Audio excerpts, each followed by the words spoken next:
Iniciamos, en unos minutos más iniciamos el estudio en vivo.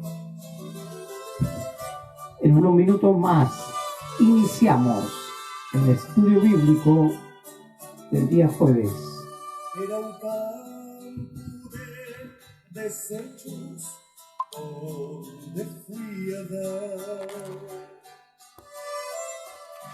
el montón de lo que el mundo fue a tirar, sin valor abandonado, de desprecio bien manchado, un vaso de barro estaba quebrado, su parte no pudo guardar. Por fin un día pude mirar lo que el pecado puede lograr, quebrar a un hombre en 1.000.000 de pedazos que ni el tiempo lo puede reventar. De repente desperté y en lo más bajo me encontré. Mis sueños, mis esperanzas, mis valores lo encontré y ya mi vida la iba a terminar. En esa ruina el vino y armé un paso nuevo quería formarme. Mi orgullo quebrado lo hice a un lado y así sentir su amor. Alfarero, condene, quiero ser yo como usted, quiero de su bendición un vaso lleno de su unción. Alfarero, quiero aún más de lo que esté, hágame nuevo para entrar en su mansión.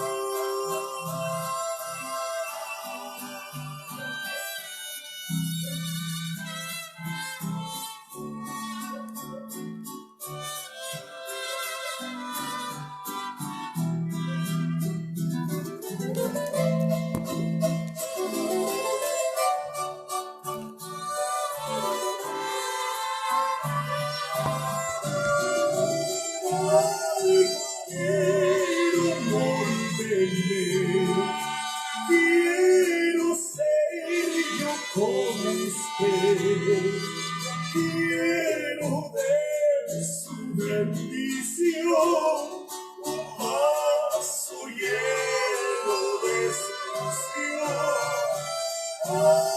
Alfarero, quiero aún más de lo que esté, hágame nuevo para entrar en su mansión. Alfarero, quiero aún más de lo que esté. Vamos a leer la palabra de Dios en unos segundos más.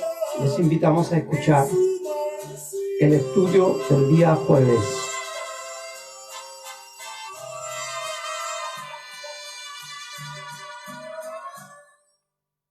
La gloria es para Dios y vamos a comenzar el estudio del día jueves, que es un repaso del tema que planteamos el día domingo recién pasado, que es Jesucristo, esperanza del mundo. Vamos a colocar más bajita la música.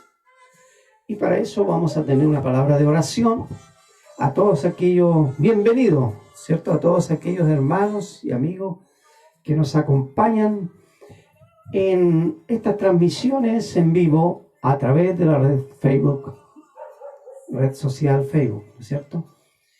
Proclamamos que Jesucristo es el Señor y el tema de hoy es Jesucristo, esperanza del mundo. Padre amado, en esta hora te pedimos tu unción, tu gracia, pedimos tu bendición sobre el estudio que vamos a realizar hoy junto a nuestros hermanos y amigos que atentamente siguen las transmisiones en vivo de la Iglesia Evangélica del Discipulado Cristiano.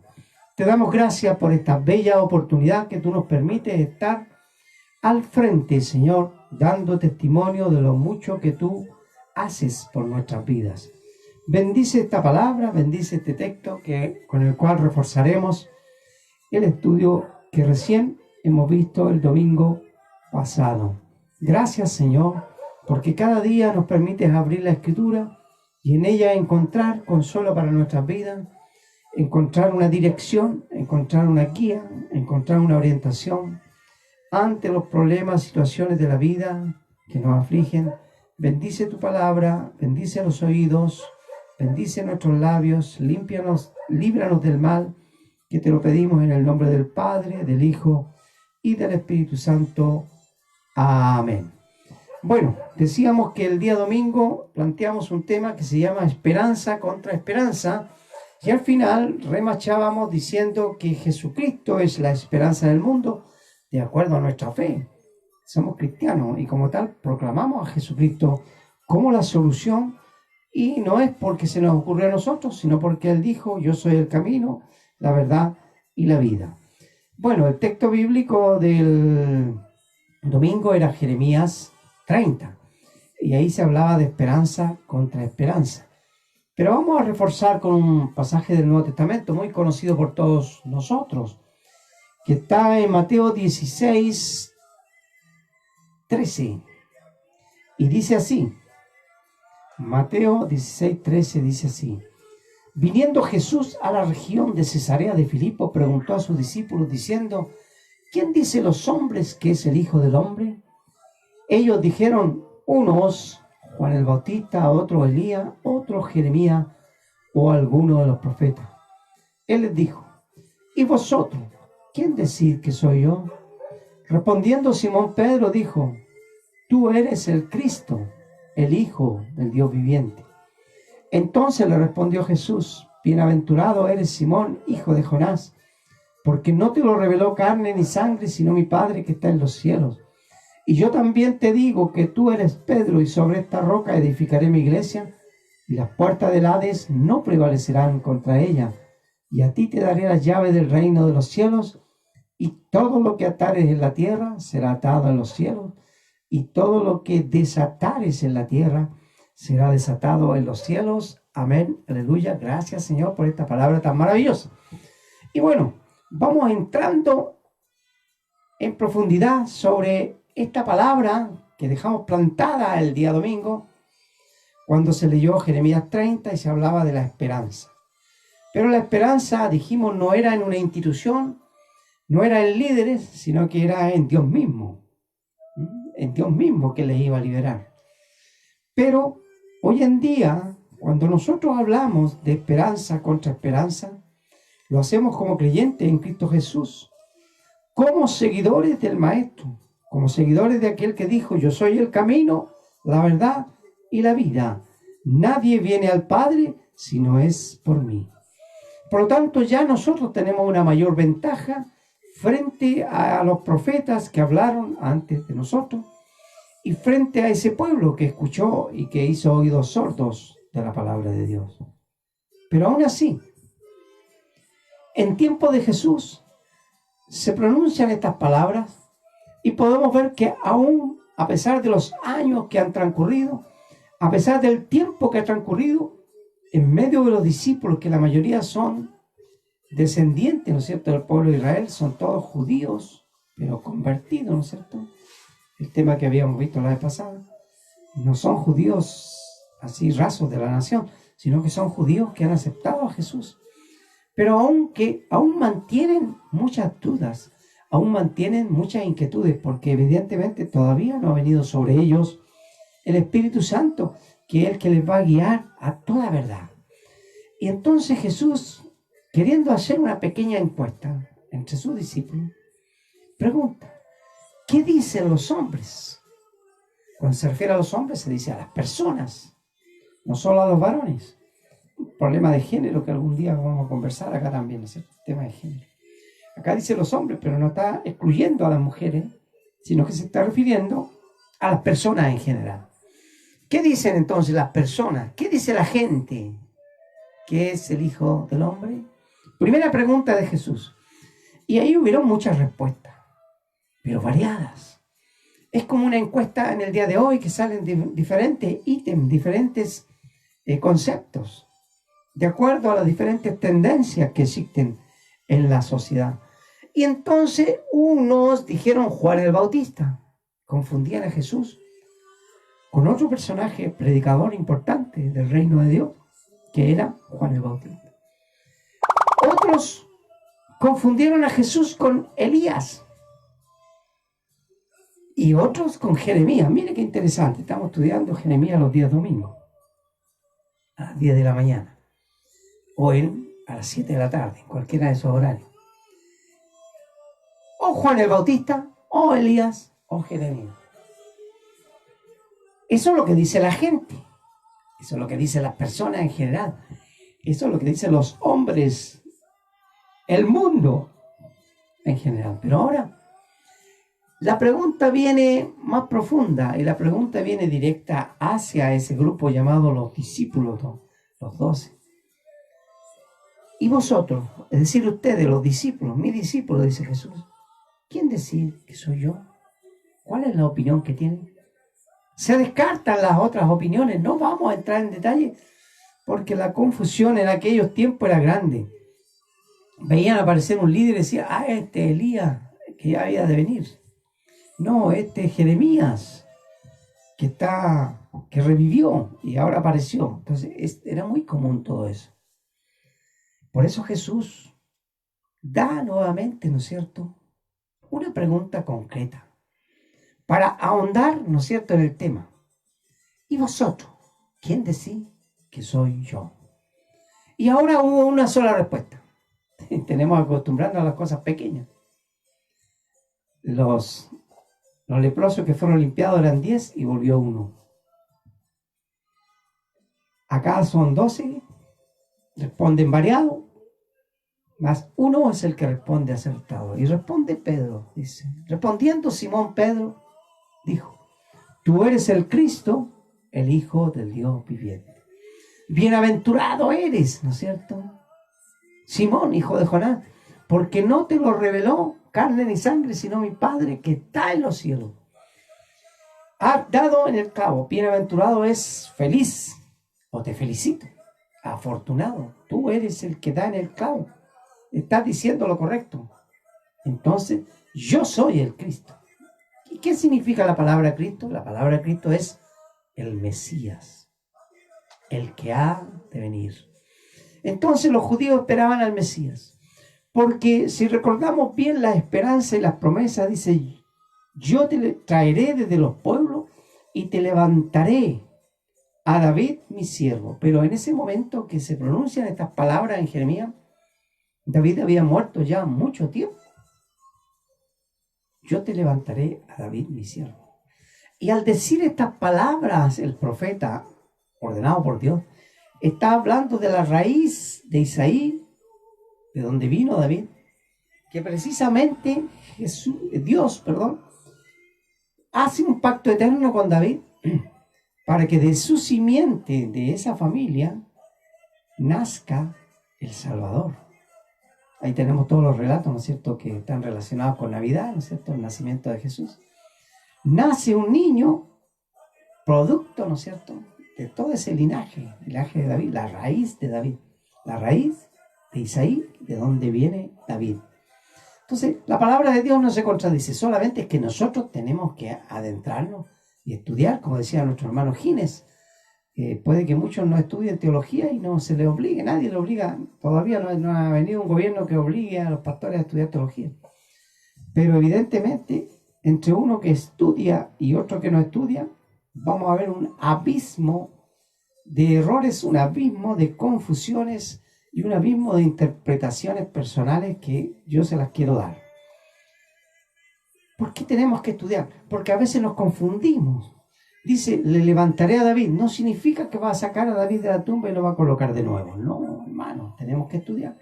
Significa que en el linaje de David, de allí va a salir el Salvador, el Mesías prometido. Bueno, hoy día todavía los judíos esperan el Mesías. Y el Mesías vino. Por eso el mensaje de hoy, el mensaje que damos nosotros como cristianos, es un mensaje al mundo para que se acepte a Jesucristo como Señor y Salvador y reconocerlo como el Mesías, el Cristo. Claro, que este Mesías, que este Cristo no es patrimonio de una sola nación, de un solo pueblo, de una sola raza, sino que es para todas las naciones. Dios ha querido entonces levantar a David, pero en la persona de Jesucristo.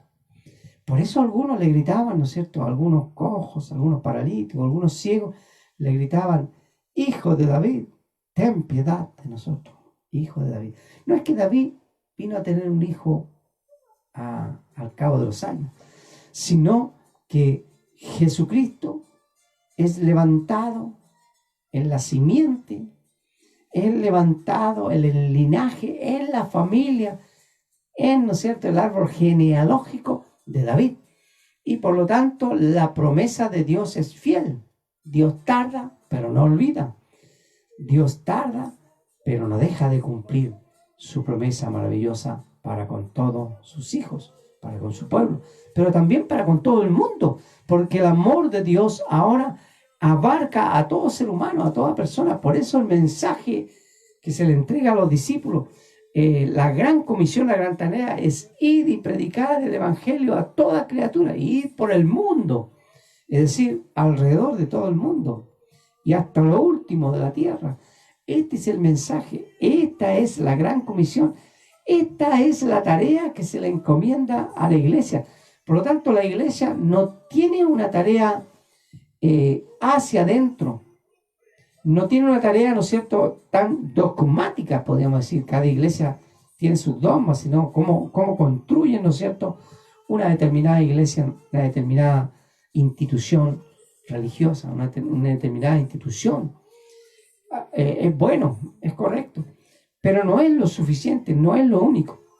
Que cada iglesia tenga un determinado dogma, que quiere decir una doctrina, que enseña, que llevan adelante, sino que debe abrir sus puertas hacia el mundo, hacia aquel que necesita recibir este mensaje de esperanza. Hoy hay miles que sufren, hay miles de personas que sufren por diversas razones. Pueden haber dos grandes razones. Una, por ignorancia, por no conocer el camino del Señor, se sufre. Otra es por pecado, por los propios pecados que se cometen al ir contra las leyes, contra lo que Dios ha establecido. Pero sea como sea, hay miles de personas sufriendo en desesperanza. O también tenemos otro cuadro en este mundo en el cual todos los días nosotros, al encender el televisor, al mirar los diarios, al mirar todo, al mirar el internet, nos damos cuenta que mucha gente busca falsas esperanzas, se refugia en cosas que son negativas y que son falsas. Como recordábamos el texto de Jeremías, donde el estado de Judá, el pueblo de Judá, se refugió, ¿no es cierto?, en líderes. Pensó que los líderes de Egipto estaban tan fuertes y fortalecidos que podían hacer una alianza de tal manera de enfrentar a las huestes de Nabucodonosor. Estaban equivocados. Como hoy en día mucha gente está equivocada al aferrarse a falsas expectativas, a falsas esperanzas. Por ejemplo, se me vienen a la memoria algunas, porque no podemos enumerarlas todas en un pequeño estudio. Quizás tendremos otro estudio para ver los falsos ofrecimientos. Pero veamos, hay algunos que ofrecen dinero por internet. Hay algunos que ofrecen dinero, ¿no es cierto? Y dicen, ya, tú coloca tanto dinero y vas a recibir tanto dinero. Y la gente ante la gran necesidad, ante los tantos sufrimientos que hay, ante la gran necesidad del recurso del dinero para poder comprar, abastecerse de cosas, se meten en este tipo de redes que le sacan todo su dinero y finalmente no obtienen nada. La falsa esperanza del dinero. La falsa esperanza de la fama. La gente quiere ser famosa. La gente hace cualquier cosa por estar, ¿no es cierto?, en el primer lugar. Por ser reconocido por los demás. Por tener un reconocimiento por los demás. Por eso, cuando comenzamos estos estudios, dijimos, nosotros no estamos haciendo estas transmisiones para ser famosos, ni para tener muchos likes, sino que las estamos haciendo para transmitir la verdad de Dios. Nuestro interés no es adquirir fama, no es adquirir dinero, no es adquirir poder, no es adquirir cosas, sino que nuestro propósito al transmitir la palabra de Dios, estudios de la palabra de Dios, orientar la palabra de Dios, es entregar la verdad bíblica.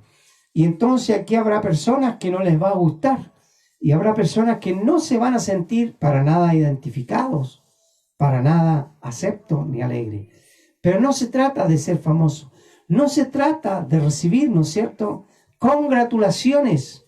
Bueno, en el texto de hoy sí hubo una congratulación. En el texto de hoy se felicitó a Pedro. Feliz eres, bienaventurado, Pedro, hijo de Jonás, porque esto no te lo reveló carne ni sangre, sino mi Padre que está en los cielos. Revelación pura de Dios.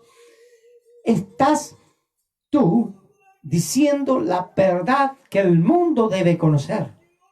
Y esta es la verdad, que Cristo está en medio de nosotros. Cristo es la roca. El Cristo, el Mesías. Cristo es la roca. Y entonces, ahí mismo dice, yo también te digo que tú eres Pedro y sobre esta roca edificaré mi iglesia y las puertas del Hades no prevalecerán contra ella. Edificaré mi iglesia. Hay varias verdades en este texto, en el cual se plantea que Jesucristo es la esperanza de este mundo. Primero dice sobre esta roca. ¿Y cuál es la roca? Bueno, es muy fácil para algunos decir que la roca es Pedro porque el nombre Pedro traducido es roca. Pero eso sería una roca muy frágil, una roca muy débil, porque sería una roca humana. ¿Cuál es la roca? La roca es la piedra angular, la piedra que desecharon los constructores, vino a ser la piedra angular, y esa piedra angular es Cristo. En toda la Biblia, por eso nosotros tenemos que estudiar la Biblia, no quedarnos con un solo pasaje. Si nos quedamos con ese texto bíblico, para muchos entonces Pedro es la roca, pero es una roca frágil, porque sería una roca humana. Más, vamos mirando en los demás textos bíblicos, vamos mirando en el resto de la Biblia, que habla que la roca es Cristo. Entonces, ¿cómo dice? Sobre esta roca edificaré mi iglesia. Es que Pedro hizo algo muy importante y por eso se ganó la felicitación. Si hay algo de importancia en este relato para Pedro es que es felicitado. Te felicito, Pedro, porque has acertado en lo que es correcto de decir. Entonces, ¿qué es lo que hizo Pedro? Aquí unió una confesión, que es lo más importante, que de aquí en adelante, a contar de este momento, Pedro establece un antes y un después. A contar de este momento, entonces, todo hijo de Dios va a tener que establecer una confesión. Una confesión que es un reconocimiento. Es decir, reconocer que Jesús es el Señor, que es el Cristo, que todos estaban esperando, la esperanza del mundo. Al unir su confesión a la persona de Cristo, esto se transforma en una roca, porque Cristo es la roca. Es decir, Pedro antes estaba parado en la arena, estaba parado en lo incierto, y al momento que confiesa, sale de esa inseguridad, de esa incertidumbre, y se transforma en un hombre que está parado sobre la roca, que es Cristo Jesús, y se funda en la roca, se fundamenta en la roca, y entonces ahora ya pasa a ser un líder de verdad, pasa a ser un líder que tiene bastante apoyo, que tiene bastante fuerza, que tiene bastante fortaleza, porque a contar de este momento todos los que vengan van a tener que reconocer a Jesús como Señor y Salvador y pasar de la incertidumbre, de la inseguridad, a estar con los pies sobre la roca. Estar con los pies sobre roca firme, que es Jesucristo el Señor. Y de esto vienen consecuencias. La iglesia de por sí no tiene todas estas promesas en sus manos, sino cumple con confesar a Jesucristo como esperanza del mundo. Ese es el principal requisito, es lo que hace Pedro al fusionar su confesión con Cristo. Y eso es lo que tiene que ocurrir con la gente. Muchos tienen una religión, muchos siguen una religiosidad, una forma de vida, pero eso tienen que hacerlo funcionar con Cristo, que es la roca. Es decir, salir de la incertidumbre, salir de la inseguridad y pararse sobre la roca que es Cristo. Todas las promesas que aparecen aquí, que se habla de las llaves, ¿no es cierto?, que se habla de la oración de atar y desatar, no son dadas a una sola persona. Tenemos que entender que esta persona representa a la iglesia que se está fundando. Sobre esta roca fundaré mi iglesia. Es decir, a ver, si volvemos a poner a Pedro, sería una roca muy pequeña, sería una roca humana. Y la iglesia estaría fundada sobre un fundamento humano. Pero aquí Jesús habla de lo que se fusionó. La confesión de Pedro es sobre la roca que es Cristo. Entonces, sobre esta realidad que se produjo allí con Pedro, es que se funda la iglesia. La iglesia tiene razón de ser en la medida que confiesa a Jesucristo como Señor y Salvador, como esperanza del mundo, pero que también proclama esta verdad para que otras personas se sumen y también confiesen a Jesucristo como Señor y Salvador. ¿Hay esperanza? Sí, hay esperanza. Esperanza contra esperanza. Esperanza contra las falsas esperanzas. Esperanza contra las falsas promesas. Contra las falsas cosas que ofrece este mundo. Vamos a estar entonces siguiendo estos estudios el día domingo a las 10 de la mañana. Les esperamos a todos nuestros hermanos y amigos que se conecten a la red social Facebook.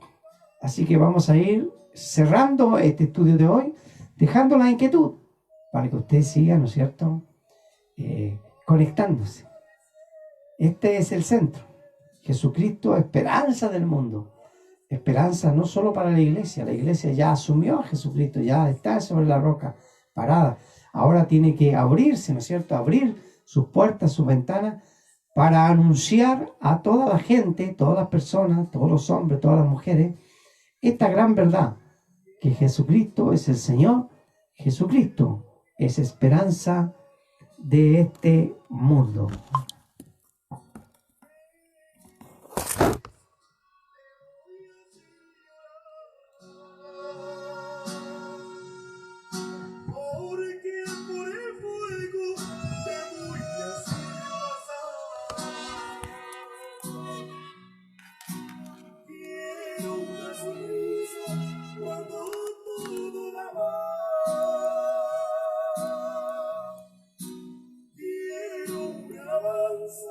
En lugar de tu queja,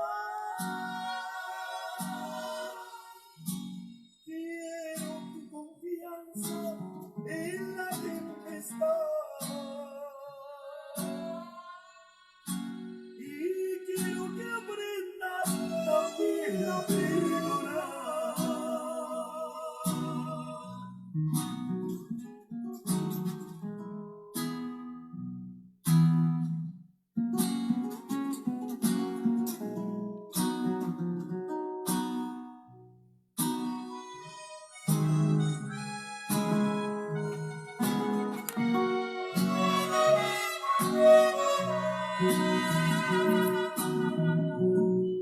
Me dijo, no me gustas, te voy a quebrantar.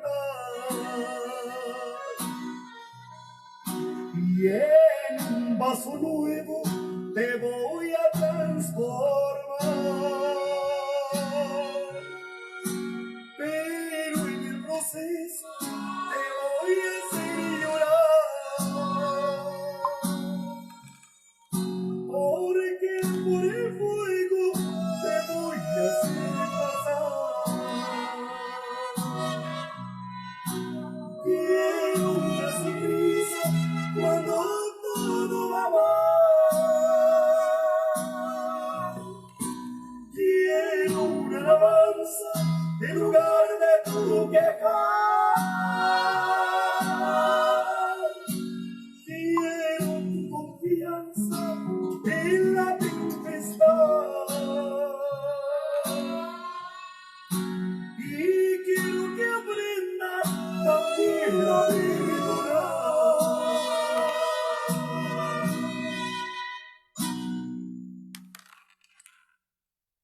Mm.